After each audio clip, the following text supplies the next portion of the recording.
Alright guys, today I'll be reviewing Dark Matter Screamworks in Rochester, New York. This is a haunt that I've been to the past few years. Pretty much every year that I've done haunts, I've done this one because it's only like 30 minutes away from me. And it's pretty much the definition of a mid-tier haunt, and I'll explain why in this review. So I'll start off by saying, this is not the same location as last year, okay? It used to be in this mall in Greece, and I actually went there because I didn't think it moved locations. I just assumed it would be in that mall. But yeah, I pulled up to the place, and it was a Spirit Halloween. It was not Dark Matter Screamworks, so I was having to call my friend and say, oh yeah, where are you guys at? And apparently it was like 10 minutes away, somewhere I've never been before. I had no clue where that area was. It was very bizarre. But that's sort of just me being an idiot. If you're a normal person and you haven't been here before, then obviously just plug in the address. Don't go to the mall like I did. Don't be that person to not even pull up to the right spot. But yeah, once you actually do get there, I was amazed at how small this thing was. This building did not look like it could hold 20 minutes worth of haunt. But, I mean, they did it somehow. So you're going to actually get up to the entrance of this thing, and we were there a little early, like 10 minutes early, and there were barely anyone in front of us. Now, given this is blackout, and it is late September, it's not even October yet, so I do think it will get a bit busier later on in the year, but I just don't think this is a haunt that gets the same kind of traffic as some of the other big ones. So if you get there early like I did, you're going to be waiting a little bit outside, and then they take you through a metal detector outside, which is kind of weird that it's not inside, but yeah, you got to put your phone out and everything before you actually get into the building, which I actually really like how they do that, because, you know, someone can still do something before they actually get into the haunt if they don't have the metal detectors outside the building. So I definitely like that this haunt does that. And they're going to be advertising their new 3 haunts, which I'll get to in a bit. Yeah, spoiler alert, these are the exact same haunts as last year and the years before. But anyways, again, I'll get to that in a bit. But once you actually get inside, oh boy, you're going to either turn right or turn left. Left is for people that need to buy tickets, and then right's for people that already have tickets. So I already had my ticket online, and then my friends needed to buy one. However, oh my god, this might have been just because it was a slow day. Maybe this would actually work if it was crowded. But wow, these 2 spots just met up in the exact same spot. There was no difference in these. So again, maybe they work when it's busier. But if this is the case all the time, then why does the other line exist? It is so weird. But anyways, you'll either get your ticket or scan your ticket, and you'll get your little card with the 3 haunts on them. And these aren't really 3 haunts. This is just one walkthrough, which I'll get to in a minute. So the first thing you'll notice is an absolutely massive change from last season and the seasons prior. There is no lobby. There is no central area where you can switch between haunts. It's just decorations in this hallway leading up to another room before the queue to get into the haunt. So, you know, you got the pictures, the photo ops, there's some decorations around you, and then you sort of get into this room to queue up to actually go into the haunt. And this is just one haunt this year, guys. They say there's 3 haunts. This is more like Nightmare Manor now. There is no, like, lobby haunt in Rochester anymore, and there really wasn't a lobby before either, because you had to go in a certain order. But before, you'd have the 5 haunts, and you'd get out of each haunt before you actually go into the next house. You know what I'm talking about? Here, it's just one continuous walkthrough. You do not go back to this spot ever. If you want to use the bathroom, now's your chance, because yeah, you're going to be gone for the next 20 minutes. You won't be able to get back into the lobby, which was something I was confused about. I thought I'd see a lobby, and there was no such thing, so that was very weird. You're going to wait in this queue for about 10 minutes, I'd say, if it was light like it was for us. But if it's crowded, I could see this thing being miserable to sit through. Because I will give them credit. They do a good job of stopping daisy chains. And one of the actors, and this will contain some spoilers. I won't go too in depth, but I'll just give some highlights and all that stuff. But one of the actors actually kind of pointed out, oh, you're going to cause a daisy chain because the people in the front of our group were moving pretty slow. There were some Scooby-Doo walkers up there, but I think it's very good that these actors and the people running the show actually know that it's a big issue causing daisy chains, so they do a good job of spreading us out. Like, I didn't run into anyone once during our experience, which is very impressive. So, of course, we were there for Lights Out, which wasn't really lights out at all. So they give you this glow stick, and it's very bright. So what I like to do at Lights Out, usually, is for any scene that looks like it'd have good scenery, I use my glow stick so I can see it, I can appreciate everything. And then if it's more of like just a bare bones scene, I'm going to put it in my pocket so it's actually pitch black. But even when I did that here, it was not pitch black, let me tell you. These guys definitely had some light in there for this blackout, lights out haunt, whatever they want to call it. Unless you have some sort of seeing problem, you're going to see just fine, even if you don't have the glow stick, even if it's in your pocket. There's definitely nothing like Fright World Lights Out, where there are some spots in there. Particularly, I remember in Carnival Boneyard, there was one spot in particular that was really hard to get around. You really just had to feel around without the glow stick. But here, there's definitely nothing like that. If you decide to put the glow stick in your pocket, like I do sometimes, then don't worry, you're not gonna actually get stuck anywhere. So now let's actually get in here. So to start off, we've got the first of the 3 new areas, which is Shadow Vault Sanitarium. Oh my god, this is really when I realized this place is the exact same as last year.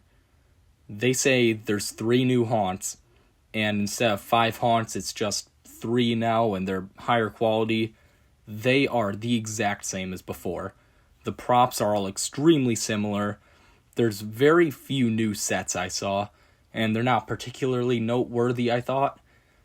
Yeah, it's a lot of reuse, recycle, that kind of stuff, which I was definitely very disappointed in.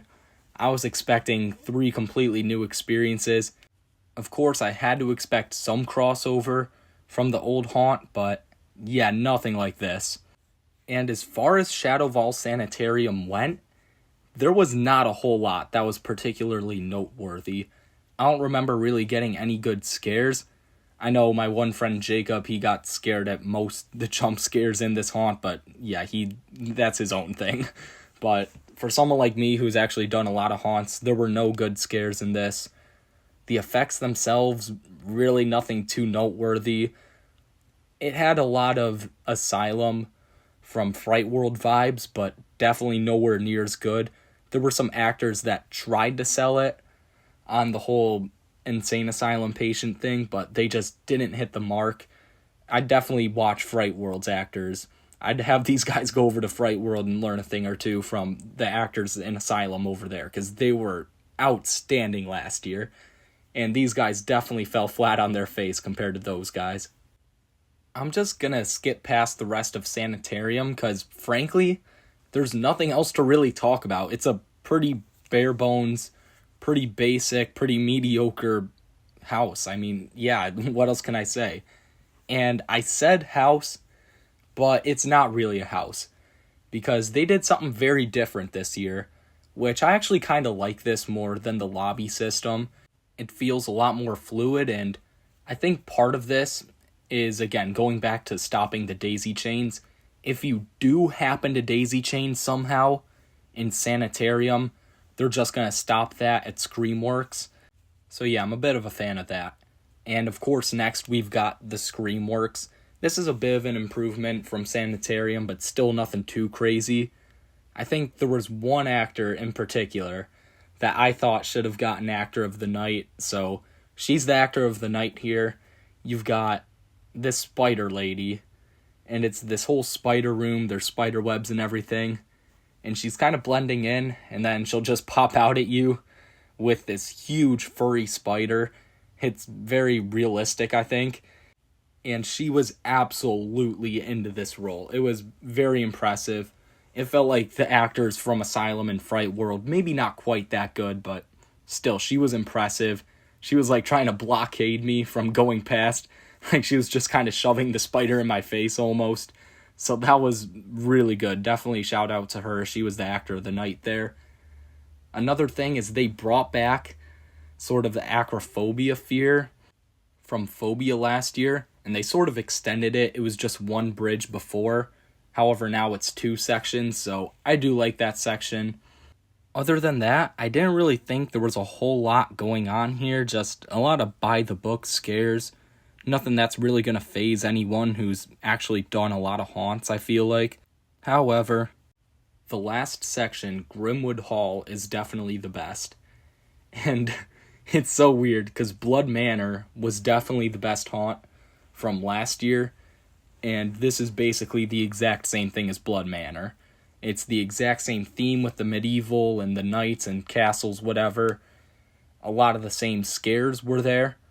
There were a lot more energetic actors, I think, in this one than the other two. They kind of just stacked all their good actors in this area, I felt like, besides the Spider Lady.